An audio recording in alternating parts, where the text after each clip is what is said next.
ከካቶሊክ ከኦርቶዶክስ እና ከወንጌላውያን ጋር በተያዘ ሶስቱም የስላሴ አማኝ ቤተ እምነቶች ጋር ከሚያለያየን ነገር በጣም የሚያቀራርበን ነገር ይበዛል ስትል ንግግር ሰምቻለሁ እና በዚህ ያለህን እስቲ አመለካከት ንገረኝና። እኔ ጠንካራ አቋሜ ነው። ካቶሊካውያን እና ኦርቶዶክሳውያን ፕሮቴስታንቶች በጣም ልዩነታችን ትንሽ ነው ብለን ነው የምንለው። እኛም ጋር ሚስ አንደርስታንዲንግ አለ ብዬ ነው የምለው በኢቫንጀሊካሉ አካባቢ። እነሱም እኛን የተረዱበት ደግሞ ሚስ አንደርስታንዲንግ አለ ብዬ ነው የምለው። እኔ በአንድ ወቅት የመጽሐፍ ቅዱስ ተርጓሚ ሆኜ ሰራ ነበረ። አዲሱ መደበኛ ትርጉም ተርጓሚና አርታይ ሆኜ ሰርቻለሁ።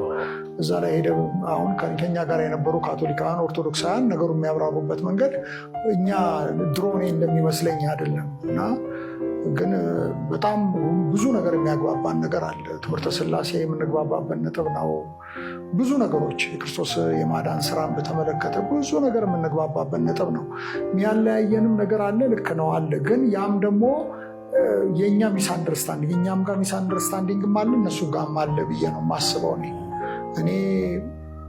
እኔ ኦርቶዶክስና ካቶሊክ ፕሮቴስታንቶች በጣም ብዙ እንደዛም ስል ደግሞ ሁሉም 100% አንድ አይነት ነው ማለትም አይደለም። በተወሰነ ነገር ልዩነት አለን። ግን ብዙ አብረን ልንሰራባቸው የምንችላቸው ነገር አብረን ልናመልክ እንችላለን።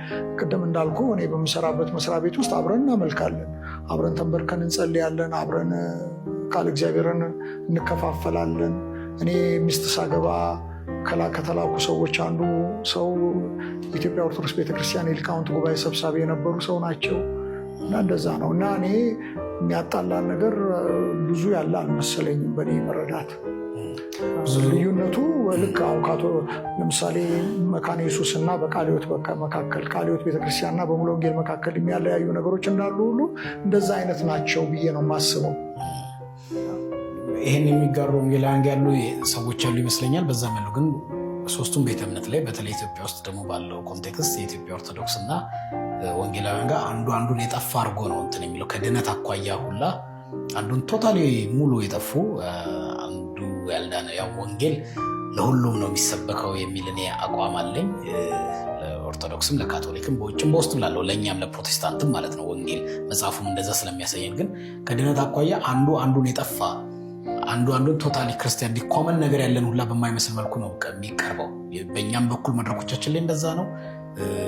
ኦርቶዶክሳውያን ቶታሊ የጠፉ የማያውቁ ስርዓታቸው እንዳለ ለፍጡር እንትን እንደሆነ በማይሆን ነገር ፕሬዘንት ይደረጋል። እነሱም እኛን ሲያቀርቡን በዛው መልኩ ነው የሚያቀርቡን።